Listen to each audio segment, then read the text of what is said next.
at the reactive power and the phase angle, and they are also called generator buses, meaning a generator or two will be connected to that bus, PV bus or the generator bus, but this generation capacity here will not be as much as the generation capacity of the slack bus, swing bus or reference bus. This is small, and we find that about 5 to 10% of the buses in a power system are generator buses or PV buses.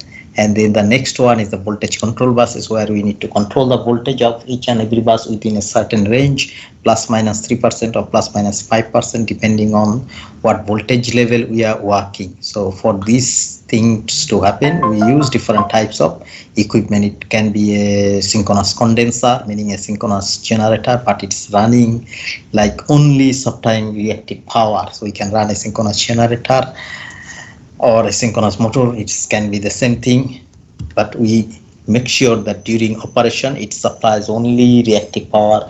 It doesn't supply active power. If it supplies active and reactive power, then it becomes a generator, not a motor, synchronous motor or synchronous condenser. The next thing, we use some FACS devices, flexible AC transmission controllers.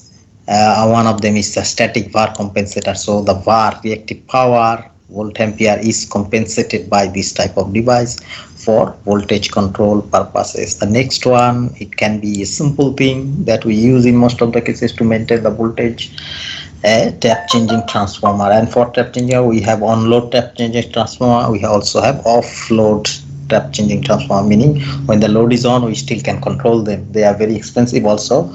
We need to do it very carefully when the load is on. The offload tap changing transformers are controlled or changed. The tap position is changed only when can't you see the screen? Sorry, sir. I sorted out. I had to leave the call and come back. Yeah, I saw you were re-entering. I admitted you. Can you see it now? Yes, I can. Everyone can see the screen, the PowerPoint where the slide is on voltage control bus. If you don't, please let me know. So for this voltage control, we use tap changing transformer as another simple equipment. This is possibly the first one that we started with. And offload transformers, offload tap changing transformers are also there in our power system. And we don't put offload tap changing transformers in cases where we need to change it frequently. It depends on the frequency of requirement of change of taps. If we find that we are changing on and off like very frequently on a regular basis, or whenever we need to change it, we don't use offload tap changing. Now in those cases, we use on load tap changing transformers, like for example sub transmission line, transmission and or distribution system. They are all on load tap changing transformers. But if we go back to the generating station, the transformer that we use for stepping up the voltage of the generator to the transmission level, there we use offload tap changing transformer, because we normally don't need to change that voltage level using on-load tap changer, because we can still change the voltage at the distribution level because we have on-load tap changer. But we still can or need some time to change the tap of the generator, but it happens after many years because of change of nature of load. Like I was mentioning the other day, you might find that there was two situations. One is mutually exclusive to each other. Like the first one, you can imagine now they are building a very dense, densely populated industrial buildings. So they will have a lot of reactive power consumption. So the generator will have to supply more and more reactive power. And now you will not be able to cope with those on-load tap changing transformers on the distribution side. It has to be pumped up from the source. Then we will need to change the tap at the generator side.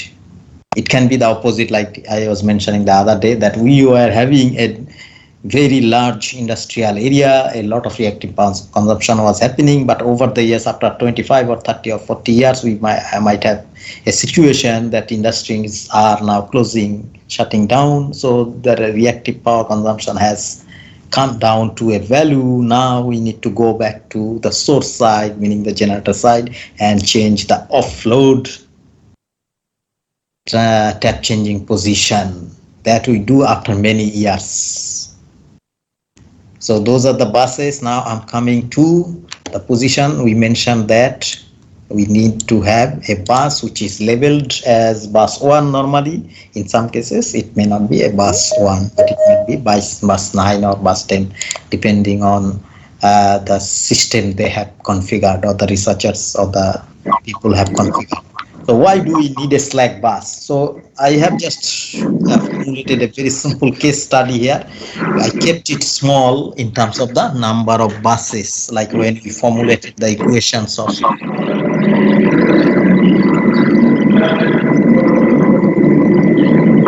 Is it possible to mute yourself? Thank you very much. So let me go to.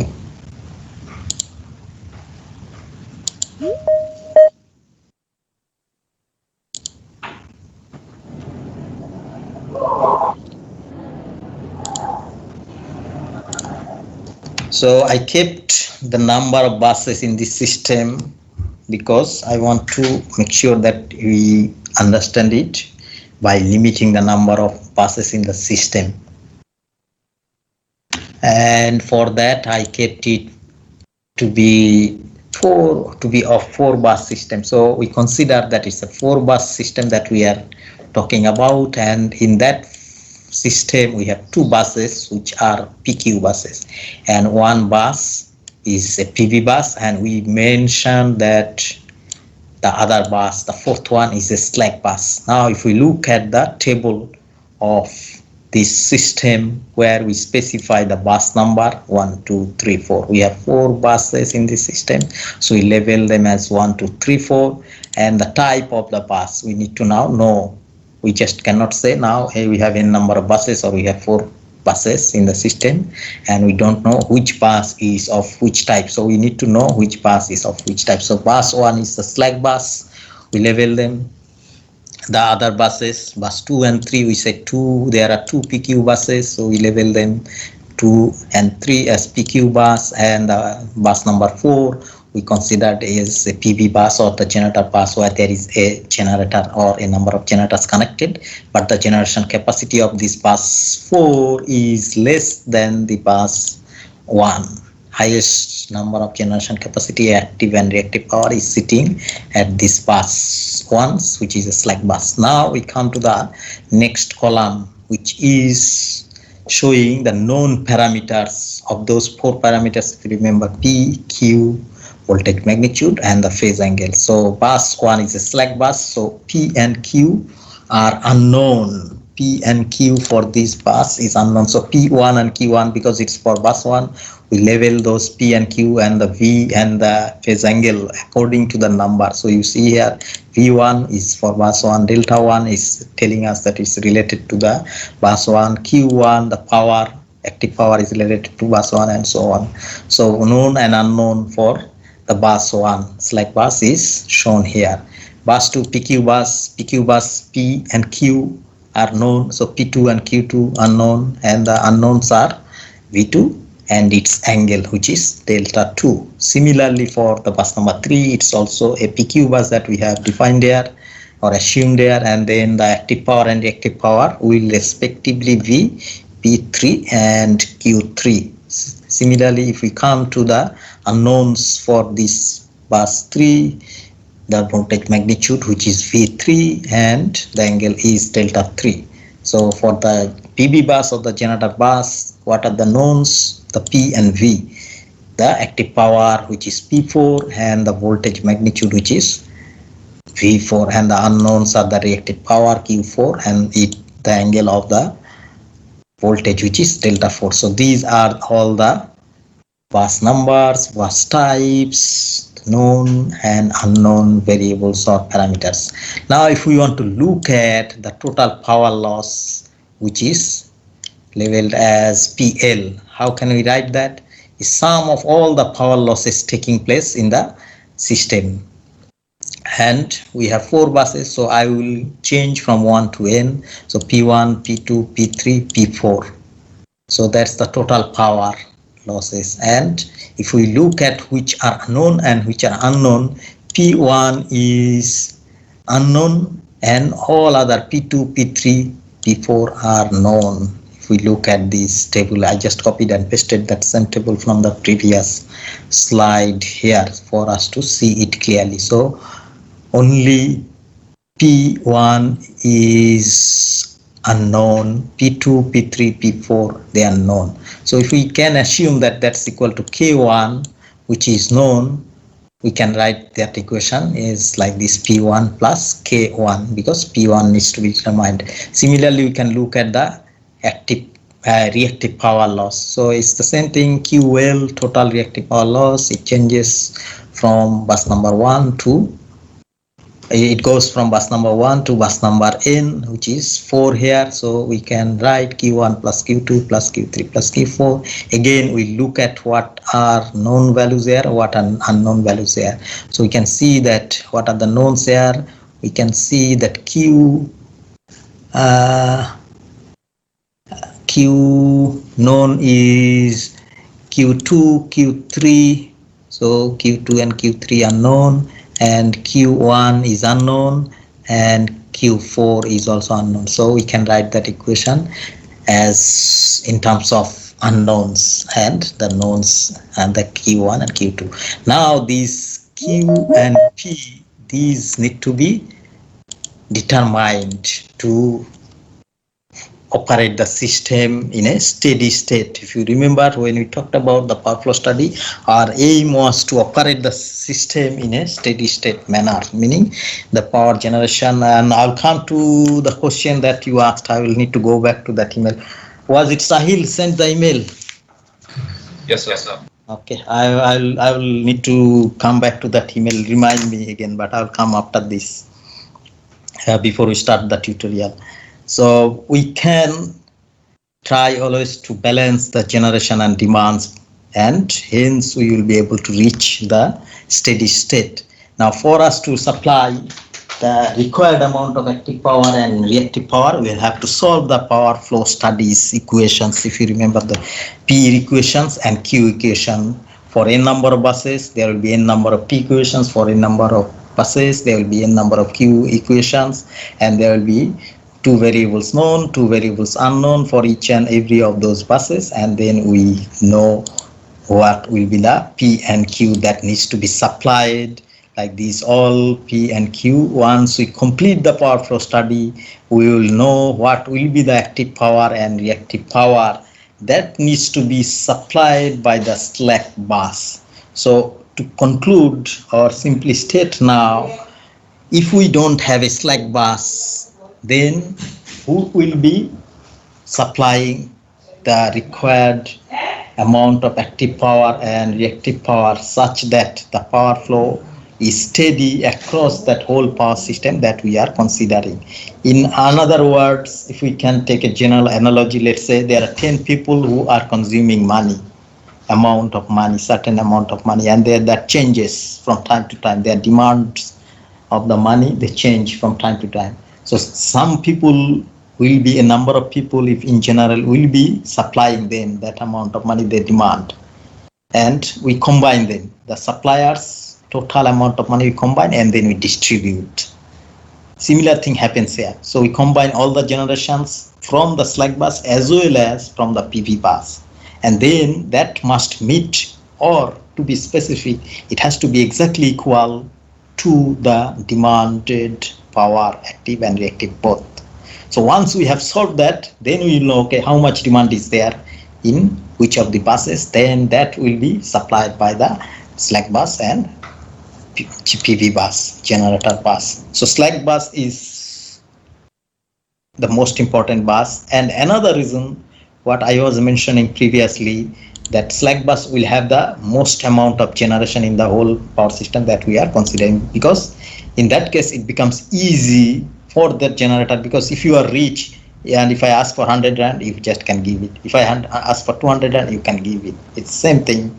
If the slack bus is not having that excess amount of generation in them, or huge amount of generation in that bus, then it won't be able to supply that amount of power, both active and reactive, demanded by the buses. So that's the requirement of the, is all is written here, so you can read it when you have some time. So we want to go to the load flow study using Gauss Seidel. Gauss Seidel actually is a mathematical process, so we don't want to go to that mathematical iterate. Actually, it's also an iterative process, and it helps us to optimize something so that it converges fast to a value where we will be able to use that for real life application. And that's what actually is done in the first place. We took that a mathematical iterative process for the variable, and then we applied for load flow study. So our flow equation was P plus JQ when we use VI conjugate, but we couldn't use VI conjugate because our I equation is complex. To take the conjugate of I was very complicated, so why we just swapped. Instead we used V conjugate I, and when we do that we have to change the sign of Q, and that's what we did. We changed the sign of Q to negative. Now it's P minus JQ, and from there, after some manipulation, we can write this equation like this of a voltage VI, meaning the voltage of the ith bus. It will look like this, and again I will change like this. This is the complex equation of I, which is in terms of the admittance and the voltage of that particular bus. But if we look at the final form of the voltage equation of the ith bus, it looks like this, generally 1 over YII, then it's multiplied by that complex equation Pi minus JQI over VI conjugate, and then subtracted from that value of YIK and VK multiplied, and then K varies from 1 to N for all the buses. And if you have, you can imagine, like I gave you task for 30 bus system, you have to start with bus 1, 2, 3, 4 up until 30. So you cannot do it manually, or hands-on calculation becomes more tedious to do that calculation for 30 bus system. So when we do this tutorial, we keep it small, 3 bus, 4 bus, 5 bus. But if I take even 5 bus, I don't want to make it very hard for you. I'll ask you to calculate the voltage for bus 3 or bus 2. I won't ask for bus 5, because you will have to go to bus 5, then you cannot just jump to bus 5 voltage calculation, because it's iterative process. You have to start from bus 1, bus 2, bus 3, bus 4, bus 5. You cannot just calculate the voltage of bus 3 immediately without calculating or knowing the voltage of bus 1 and bus 2. So if in any question, if I ask you calculate the bus voltage for bus number 4, so what you'll have to do, first of all, you will have to know the bus voltage of bus 1, bus 2 you can calculate, bus 3 you can calculate, then only you can calculate the bus voltage for bus 4. You cannot jump. So that's why I keep it small. But you need to follow that step. You cannot jump. You must remember that part. So what we do, we take this equation and we do the iterative process. Now when we do this iterative, not only we calculate in a step-by-step manner, meaning I need to know the bus V1, V2, V3, V4, V5. So that's the first iteration. If I have a 5 bus system, let's assume that I have a 5 bus system. So first I need to know V1, V2, V3, V4, V5. When I'm done with that, this is the first iteration, and the answers that I have for the voltages for all these 5 buses are not the correct answers, or not accurate answers.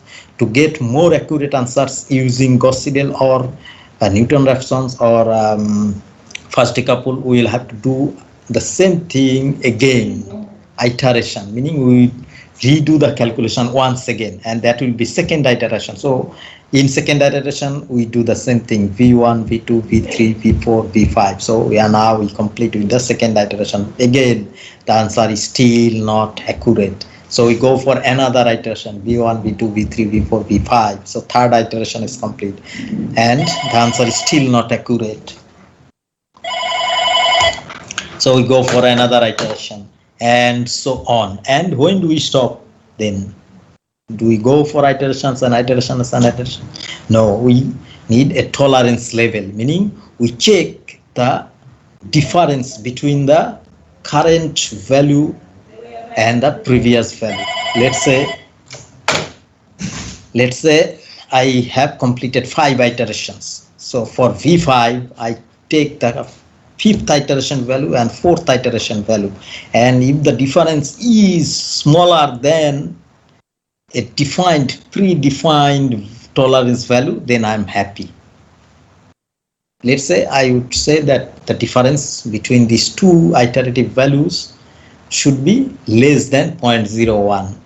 And if I find that the difference is 0.005, which means it satisfies the condition, I don't want to do one more iteration. But if I find that the difference is now 0.02 as compared to the tolerance that I defined earlier or was happy with earlier, was 0.01, so now it is 0.02, which is double. So I have to do another iteration. So I'll go for V1, V2, V3, V4, V5, and then I take the differences again. And then once we reach that condition, that the tolerance is now higher than the difference that we are getting, that's what we do. And with Gauss-Seidel algorithm, what happens, it honestly takes a lot of iteration. That's why we used to apply some acceleration factor. I'll come to this previous slide later on. So we come to this acceleration factor, where an acceleration factor A is normally chosen as 1.6.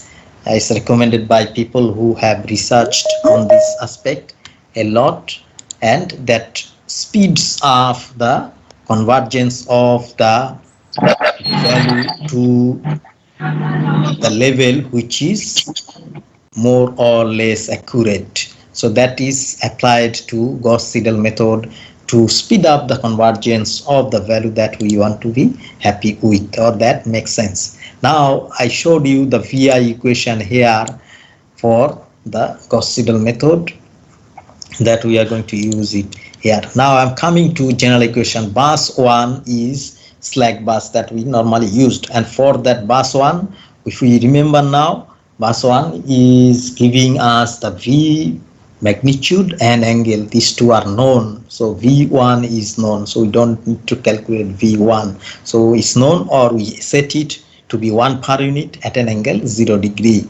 But P and Q, meaning P1 and Q1, are unknown to that bus. P1 and Q1 will be determined by the load flow study. So for voltage equation for tutorials in this chapter, we will keep it simple. We will do the voltage calculation for the buses, not like the ones that you are doing in tutorial. In tutorial I added them because it's computer method. Computer will do the task, most of it, so that we can learn a lot from there. But for hand calculation, I wanted to keep it simple, just calculating the voltages for the buses. So as we have bus 1 as the slack bus, swing bus, or reference bus, voltage magnitude and amplitude, angle are known to us. So we go to V2. So the bus voltage is V2. If you replace those I's by 2, then you will find them like that. So Y22, P2, JQ2, V2 conjugate, and this conjugate comes from just from the previous state. And then all the admittances and the voltages are multiplied, and it's the summation. So it will be Y21 V1, Y22 will not be there, because you see here K cannot be equal to I. Similarly, when we come to the third bus, like V3 can only be calculated. If you remember, I was saying previously that we can calculate V3 only when we know V2, because V2 will be required here. And this value is actually this value. Once it is calculated, then it comes here. That's why we cannot jump. Similarly, if we look at V4, V3 will be required here, and this V3 will be coming from here. So if we did not calculate this V3, we cannot come to this V4 and do the calculation. All the latest values for that iteration will be used. Okay, so V1 is known, that's why you can start. Now this V3, how do we know? because we have not calculated this V3. For this V3, I was mentioning that this V3 is this V3 that we calculated using this one. But what happens to this V3? We have to know this V3, or if we don't know, we assume, again, you can start with a value. You can assume that, let's start with this value, which is 1 per unit, 1.0 per unit, and its phase angle is also set to be 0. You start with that one, V3 to be 1.0 at an angle 0 degree. But when you will be calculating here, that will not be 1.0 at an angle 0 degree. It will be something different, and that different value will come here, and again this V3 that is calculated here will be used in the second iteration here. That's how the algorithm goes on. It uses the latest value all the time from a sequential manner, meaning V2, V3, V4, and again you go to V2, V3, V4, again V2, V3, V4, but you always use the latest value. At the beginning, when you don't have the value, you use a value that you can assume, and when we assume, we don't assume anything just random. I cannot start with 0.5 per unit voltage and at an angle of minus 133.5. You can do that, but if you do that, it will take a lot of iteration to converge. Actually, in doing so, you will increase the number of iterations required, because 0.5 is not a normal value or standard value for a practical power system to operate. But if you choose, why do we choose 1 per unit? Because we expect the voltage to be at any buses, we expect it to be within the standard or rated value. 1 per unit is the rated value, no matter what the actual voltage level is, 33 kV or 132 kV or 220 kV. But again, the voltage actually is not rated value. It's slightly higher or slightly lower than 1.0. So the value is going to be around 1.0 somehow. So that's why we choose 1.0, and angle will not be 0 degree, but will be changing around 0 degree. So we'll find it out, but it can go to a certain angle. We even wouldn't imagine that it might be 30 degree or 60 degree minus or plus. Is that clear to you? Yes, sir. So okay, thank you very much. It's good that you asked this question. So I wanted to answer that question to all of you, so that everyone learns. So he wants to know what happens. I'm deleting that part. Coming to the what happens if power utilities generate more power than load demands. So that's the first part. What happens if the power utilities generate more power than the load demands? Now, power utilities operate. When they operate as an electrical engineer or power system engineer, what we look for this thing, that we must meet the demand with the generation. And how do we do that? It's very difficult for us, because the demand's changing as the users want to switch on or switch off their appliance. We don't have control over them. We can tell them, you can show that ESCOM, they do it on television. Please put off your lights, put your geyser off, put your swimming pool equipment off, just keep the TV on. They even ask to put the lights off. They never say keep your TV on. They don't say anything about TV.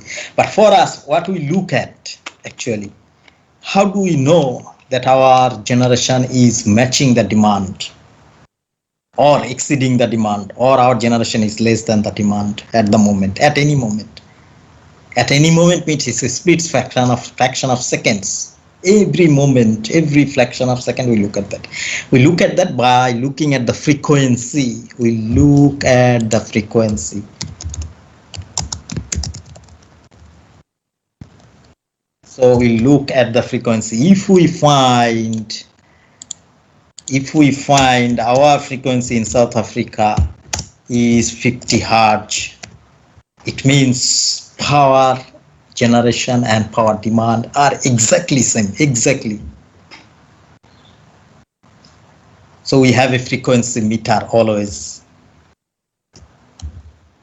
We look at the frequency meter. Not instantaneous, we upload them. In power stations, we have automatic recorder, these days digital. the plotting all the time. So when you have 50 hertz, your power generation and demand, they are matched. But what will happen now, coming to the question, if the generation is more than the demands, the frequency will go up. Generation greater than demand. What happens? Frequency increases. Frequency increases. And how much will be the increase? It will depend how much excessive generation is there. So when we see the frequency increase, it means what? Actually, frequency is indication of how the rotors of the generators are rotating, at what speed. As the frequency is increasing, it means the speed of the generators increases. You can use that equation, n is equal to 120 f over p. N is equal to 120 f over p. P is the number of poles and f is the frequency. So as the generation increases compared to demand, the frequency f will increase, which means the speed of the generators increasing. Actually, what it means physically, as we are generating more energy, meaning there is excessive energy that needs to go somewhere. Energy cannot be just destroyed, so it needs to go somewhere. And someone means what do we want? We want it to be consumed, but the demand's not being consumed by the consumer equipment. So where it goes to the immediate place, which is the generator rotors, meaning the rotors are not rotating at higher speed. And higher speed means what? It has now more kinetic energy, meaning excessive generation caused excessive energy in the system, or excess energy in the system, which is not being consumed by the demand. That is why it is now going to be stored in form of kinetic energy in the generator rotor, and that energy is actually causing the generator rotor to speed up. Their speed increases, and then we see the increase in frequency in turn. So we look at the frequency meter all the time, we plot them, and the generation and demand are matched. So what we need to do in the next step, before I go to the next step, if we find that the frequency is increasing, what we need to do? We need to respond. But before I go to that, is that answer clear to you? If you have any further question in terms of how the excess energy is going to be stored in the rotor of the generators, all the generators that are connected in the grid will be sharing that excessive energy. And I can go to the next step. If you have some question, I will take that. Is it clear to you that the excessive energy now goes to the rotor of the generators and stored there at the speed which is higher than the normal speed of the generators? The rotors will be speeding at. Is that clear to you? Yes, sir. Yes, sir. Okay, that's good. Now the frequency increases if the generation is excess. If we imagine the opposite, our generation is less than the demand. So what happens then is the opposite. The frequency will decrease because there is no generation this side, not exactly no generation. There is no increase in generation as there is increase in demand. So there is more demand than generation. The shortage will be coming from the rotor as well. It's just the opposite. It's very interesting thing. As when we have excess energy, we store it in the generator rotor, or it happens physically that the system is like that. So when we have shortage of energy in the system because of demand is more than the generation, shortage of energy in the system, so the shortage will be compensated by taking some energy from the rotor. Now the rotor will start speeding down, the frequency will go down. So it will start decreasing from 50 Hz to 49.99, 49.98, 49.97, and so on. Is that clear? Yes, sir. Okay, that's perfect. Now, what do we do in either of these cases? What do we do when the frequency increases? What do we do if the frequency decreases? Because we have problems in either side.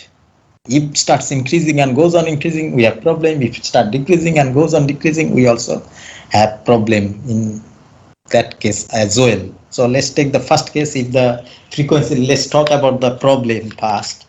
What happens if the frequency start increasing and goes on increasing? Which means we are generating more and more power, more and converting more and more other form of energy into electrical energy and causing the rotor to speed faster and faster and faster, where the demand did not increase to meet or match the generation. So generator will be speeding up and up. The first problem that we will reach is not that we wasting energy. We not only wasting energy, we have making our system very dangerous. Because if you studied and if you remember that in physics we studied, there is something called natural frequency of vibration and forced frequency of vibration. Did you come across something like that? I think so, sir. Yes. So what it says in general or simple, that everything vibrates and then it has a frequency of vibration, natural frequency, and then forced. You can force it to vibrate at a frequency. And when we find that natural frequency of vibration and forced frequency of vibration match, what will happen? It will create a huge amount of vibration and the system can break down. For example, in relation to that, we used to read some examples from real life, like we know that, or we see that soldiers, when they're going from place to place, they're marching in a rhythm. So when they are, let's say, walking on a bridge and they're crossing the bridge, along the bridge, not across, they are not allowed to march, because their marching can cause a vibration and cause the amplitude of vibration such that it can reach that natural frequency vibration and forced frequency vibration be the same, and then the bridge will collapse.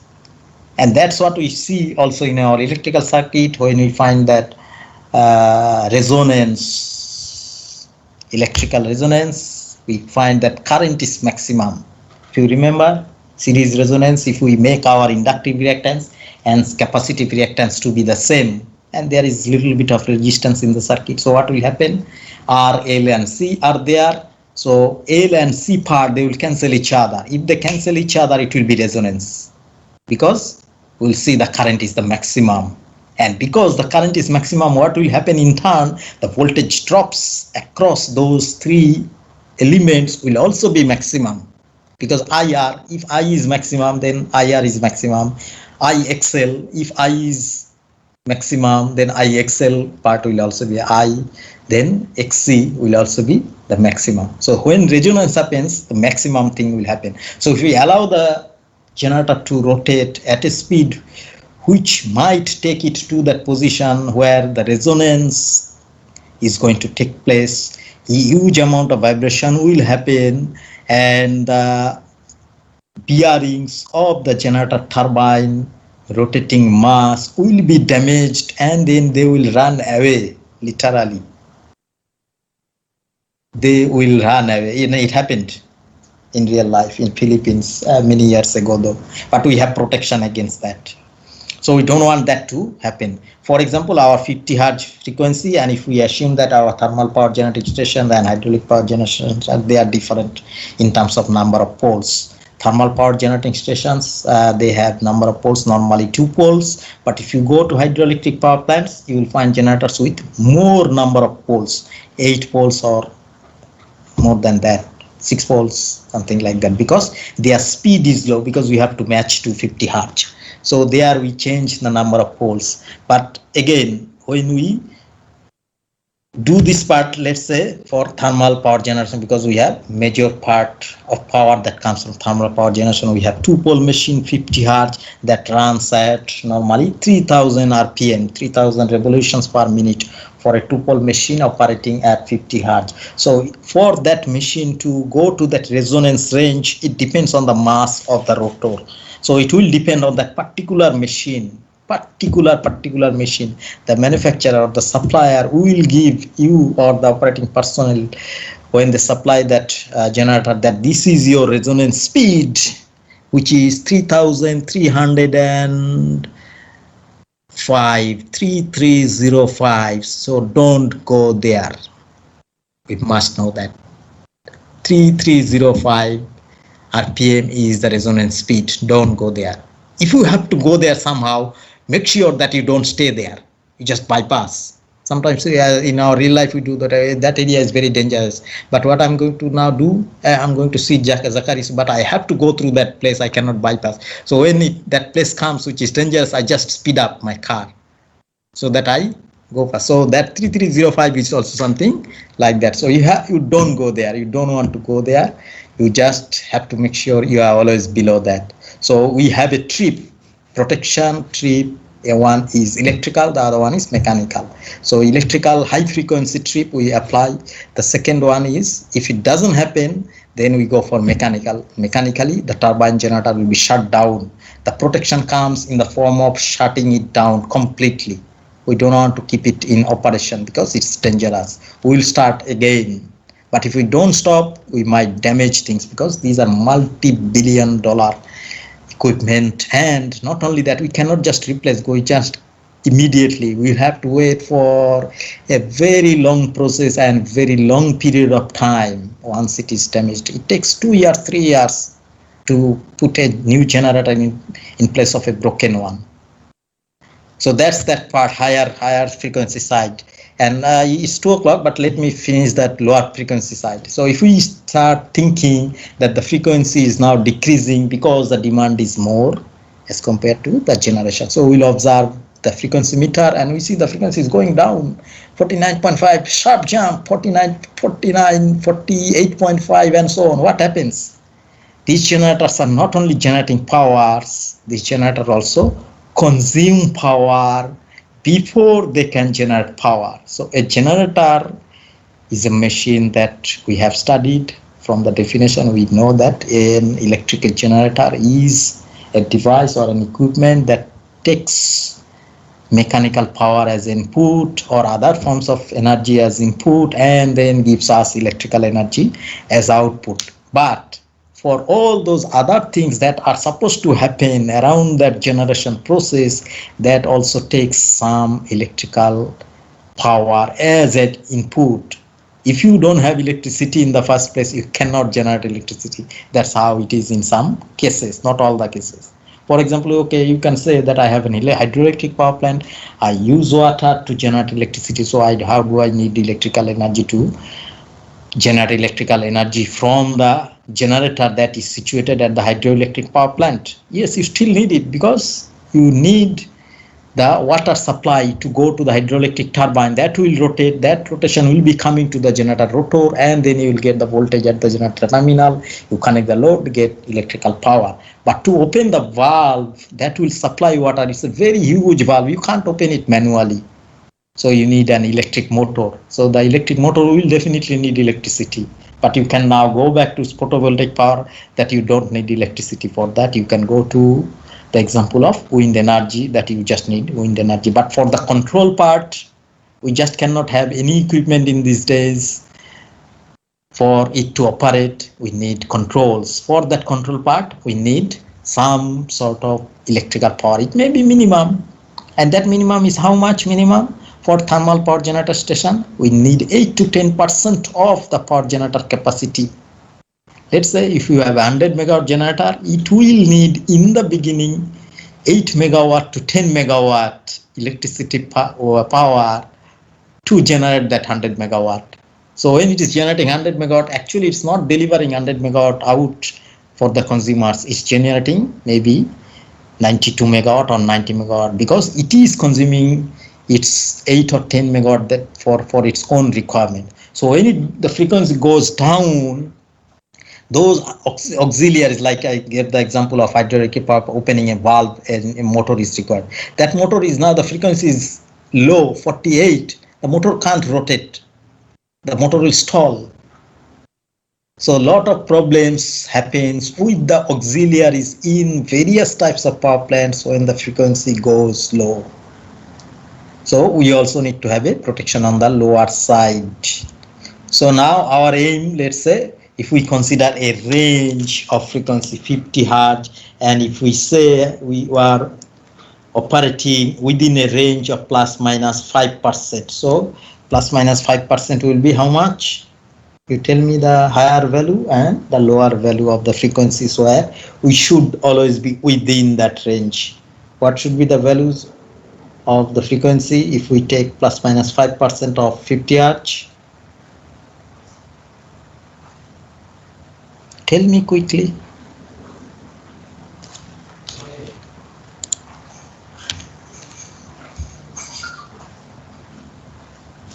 Answer. We are operating a system of 50 Hz. We want to be within plus minus 5% of the frequency range. So what should be the highest value and what should be the lowest value? It does not need calculator. 55 and 45. 50, 55 and 45. 55 and 45, 5%.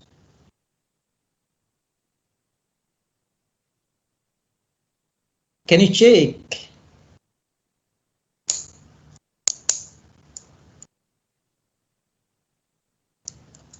Who agrees with these values, 55 and 45? Who does not agree?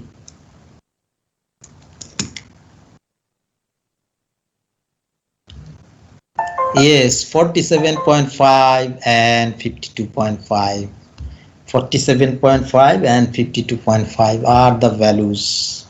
So we always try to operate within these two values, and we always look at the meters, frequency meters. And as today is now 7 minutes past 2 o'clock. We can discuss it tomorrow as well. But that's the part now we need to control. Once it starts deviating from 50, either going upwards or going downwards, we do not want to reach 52.5. We neither do nor want to reach that 47.5 Hz. Before it starts decreasing further or increasing further, we need to start controlling it. Now, what are the controls that I want to answer and discuss? And I think that part is also answered. Sahil, that where does this excess power go? I think I answered that. Where does this excess power go? Yes, sir, you did. Okay, now this one I did not answer. This one is also important. So I'm keeping this slide as saved one. This one I answered. The other part I will answer tomorrow. What happens if there is no load in the system? Okay, that's fine, sir. Thanks, boss. Thank you very much. Keep well. And for the tutorial, there are many of you emailing me about the Turnitin similarity. Yeah, you can take the